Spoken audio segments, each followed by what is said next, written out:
What's going on, guys? I'm doing my best to be a little clear and concise in my videos more than usual. I talk a lot and I have a lot of opinions about things and I want to share those with people, but I know I don't want to waste your time either. So I just want to say this. I think Diablo 4 has a melee focused problem, and especially when that comes down to resource generation for melee classes. Barbarian had that issue that was kind of fixed towards the late game and you were completely kitted out because everything just died to your thorns anyway. And Druid seems to be having that exact same issue. I don't have to be the one to tell you that Druid is definitely the weaker of the two from Necromancer and Druid in this beta. It seems that any class that has some sort of melee focus has an issue keeping up their spirit or energy or whatever it may be compared to other classes, especially in group activities, which you guys can see in this footage right now.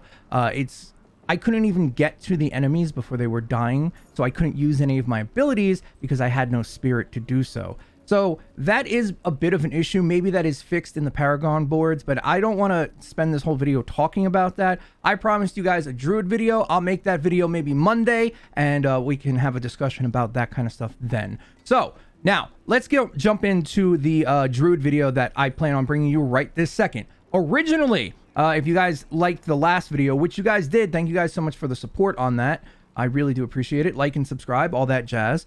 I plan on going a rabies druid build, a poison druid build. And the funny thing about that is I was not worried about single target damage on that build. I was worried about AOE. Turns out that rabies is A, kind of a weak ability, and B, too far down the tree to really spec into it, and plus poison damage. You're really starting to stretch out those points to get to it. Rabies does not feel that great to use. However, Shred does feel amazing to use. But even with legendaries that had the correct kind of perks on them, I wasn't able to really put together a build that I was super comfortable bringing to you guys. I found this instead, and I'm really enjoying this. So let's jump into the build and I'll show you exactly what legendaries you need, which is another topic we'll touch on in just a second, and exactly where they go and what you can use instead if you don't have them. I don't have the exact setup I want for this. I'm missing one unique, but it's 25 hours into me finding things, and that's enough for me. So let's jump into the build and I'll show you guys exactly how this works. There's a game called Last Epoch, or Epic. And in that game, a very popular build is called Werebear. In that game, all you do is you turn into a werebear, just like this, and you run around with a maelstrom doing cold damage around you. And you basically just run through enemies and the maelstrom kills things. That's the idea of the build. I wanted to do something similar here, and I think I came pretty damn close, if I'm being honest. Again, like I said, I'm missing one or two items that I really want to add to this build, but I'm like 95% of the way there. So let's take a look at the skill tree first, and then we'll go over the implicits that you need on your gear to make this feel a lot better. You can run this without any of these legendary stuff, but it just makes the skill feel so much better, especially one of them on our rings. So let's jump into the build and I'll show you exactly where we went and how we decided to do this. Now, we have Maul here. Now, Maul is a pretty shitty ability, if I'm being honest. The Druid attack speed items, the items you can use on a Druid, the attack speed on them are terrible. They are very slow, and Maul makes you feel like you're hitting enemies with wet tissue paper. But we're just using it for spirit generation and fortify, which links into one of our items in our build. So make sure you get the second node here, and then out of these two, I've tried both of them. One's supposed to knock them down. It rarely ever does because the attack speed is so slow that you'll never even see it because you'll have so many mobs on you. Grab Fierce Maul instead. This allows for a little bit of AoE and to attack from a bit of further away. Definitely grab Fierce Maul here. This is our spirit generating ability. I wish it was better, but that's the best we got. In my opinion, Storm Strike is the best spirit generating ability in the game, or not in the game, for Druid, followed by Wind Shear. And I wish we could use one of these, but we need this Fortify buff. Down here, we are going with Pulverize. We are completely maxing out this skill. This is our big damage here. Everything about this ability is awesome. It feels great to use. It looks amazing. I'm a big fan of this. This one was done well. Over here, we have Enhanced Pulverize. Your next Pulverize will overpower every 10 seconds as long as you are healthy. Don't worry about being healthy because we literally cannot die in the game with all the fortify and barriers we are stacking. Then over here, enemies are stunned for 2 seconds when they are overpowered with Pulverize. This is important because we are also going to be needing to slow and or stun and or immobilize our targets to do some bonus damage. Coming down here, we are grabbing Debilitating Roar. Into Enhanced Debilitating Roar, we put 2 points here. I believe this is an extra point from one of my items. And then we came down here to Preserving Debilitating Roar. This is just so we can get some healing as we go. And this gives us more fortification because we have an item that grants us damage based off of fortification. Now, originally I went with Wolves and up to here for more fortified chance, but this is plenty. Between this and this, we have so much fortification. We literally have 2 health bars. It's wild. So down here we have Hurricane, which, like I was talking about earlier, is basically Maelstrom from Last Epoch. It gives you, it's a nature spell, which will be important a little bit later. This gives you a whirling circle of death around your bear. You can cast it while in bear, and it does damage as it goes. And then we spec into here to slow them for more crowd control to do more damage, and then our Hurricane makes them vulnerable as well, so that drops their resistances and they take 20% more damage. So all of this combined, we are doing a decent amount of damage to crowd controlled enemies. Down here we're taking Trample. This is to generate more Fortify, and this gives us 30% more damage if we knock them into a wall. Key thing with Trample is put your mouse where you want to trample. Don't just press the button with the mouse like up close, because you will literally trample less than a centimeter and the ability will go on cooldown. If there's an enemy far away, put your mouse on them, press the button, and you will trample to that enemy, stunning and doing damage to enemies in your path. But if you press it like quickly or your mouse is close, you'll literally run less than a meter. If I had more points, I would come down to this tree, but I currently do not. We have Crushing Earth, which are Earth skills, which is our Pulverize. Again, it's going to be an item discussion, grants 5% more damage. Now, down here for the ultimate, you have 2 choices. You can go either one. They both work perfectly fine. I was just messing around. Most of this build is messing around, so don't take any of this as a permanent thing. We went Grizzly Rage this time. This allows us to turn into a Werebear and gain 20% bonus damage and damage reduction. Damage bonus is increased for 3% each second while you're in this form. So towards the end, we're looking at a nice hefty bonus damage amount here. And then we get Unstoppable while in Grizzly Rage, so that's awesome. We can't be stunned or anything. And then we also get more fortification here. So this allows us to stay alive, do a ton of damage, and break any CCs. Then the other one you could go here is Petrify. Petrify stuns all enemies for 3 seconds, and you deal 25% increased critical damage to them while they're petrified. Petrify in this term is they're just stunned. That's all they are. And then Prime Petrify, if you want to go it increases the duration by 1 second. And then Supreme Petrify is really what you need, because you will stun an entire pack of enemies, and then you will right click, you will pulverize them, and I mean that literally. They will turn to dust, and you get all of your spirit back for the enemies you killed. It's a nice little cycle. It really is. So that is our 27 points in the skill tree.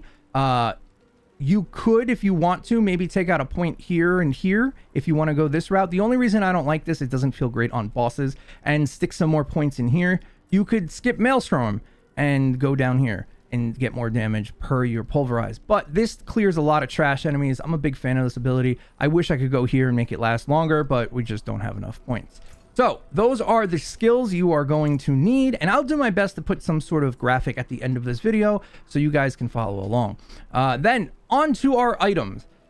Now, all of these aren't necessary, but some of them make the skill and the build feel a lot better. Let me talk quickly about the one I am missing. That is Crashstone Aspect. Our Earth skills deal X amount more critical damage to crowd control enemies.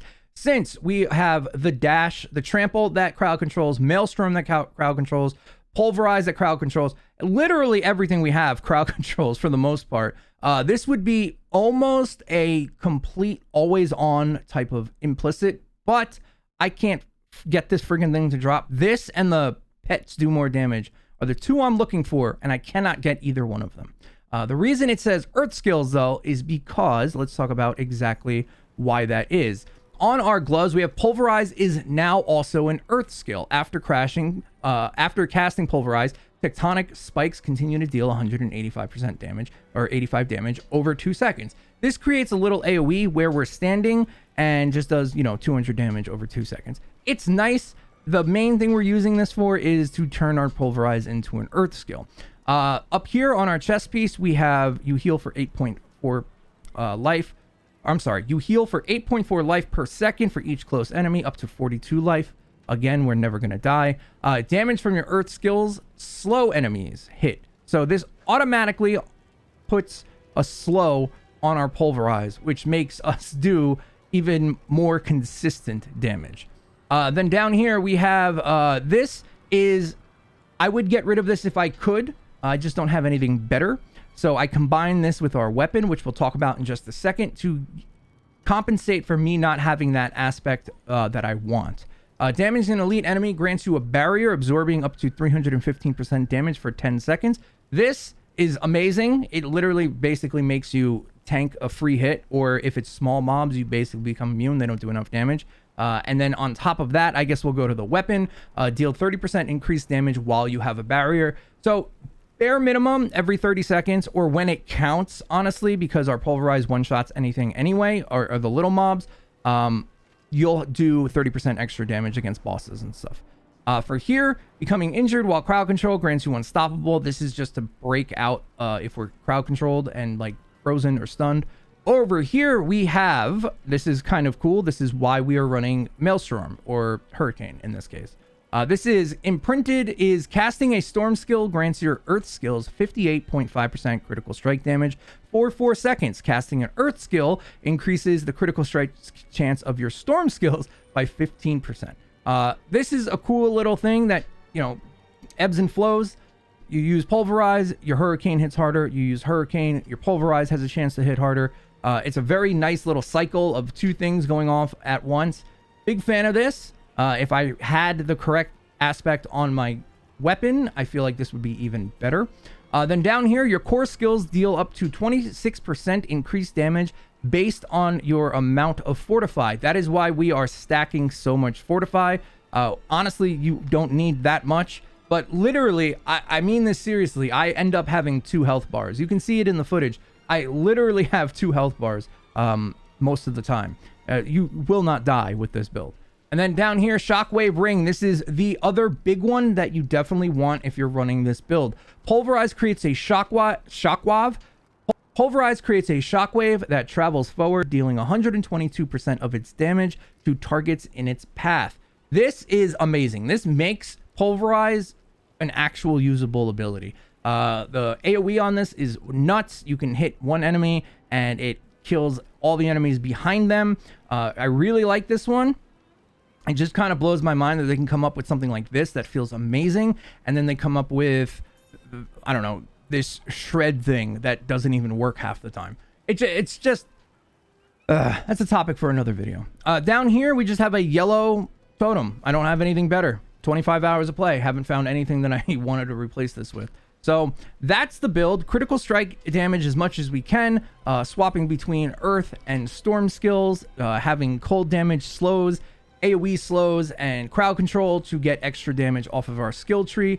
That's the skill tree. Those are the items you need. Do I personally think you should need full legendaries to make your gear feel, or your character feel good? Absolutely fucking not. I really don't. It actually irks me a lot, especially when people say just build blank, blank, and blank. Yeah, this is in a beta with increased drop rates. We're not getting this stuff when the game actually comes out. So Barbarian, Druid, and maybe Melee Rogue are going to be struggling even friggin' more. But that's the build. I'm going to be playing this as much as I can, and maybe transferring over if we can get something for a companion build or a rabies build. And we'll put out those videos too. Thank you guys so much for watching. Let me know what you could think about Druid down below in the comments. I'm really curious about what other people are thinking, because I'm a little underwhelmed personally. I'm having more fun and being able to solo more content than I was on Barbarian, but Druid, it still feels kind of wonky to use especially compared to any of the other classes in the game, and how easy it is for them to level. In my opinion, any class should be able to run any gear while leveling up, and it feels good to use. Currently, that's not really the case. But that's my thoughts. That's the build. If you have these items, put them together, check that out, and I will see you guys on the next one. If you guys want to check me out on twitch.tv/roundedtictac, I would love to see you guys there. We play Diablo 2 or Diablo 4 and Destiny 2, and up till June when the game comes out. If you guys are interested in those games, I'll see you on stream. Have a great rest of your day. I love you, and I will see you next time. Tic Tac out.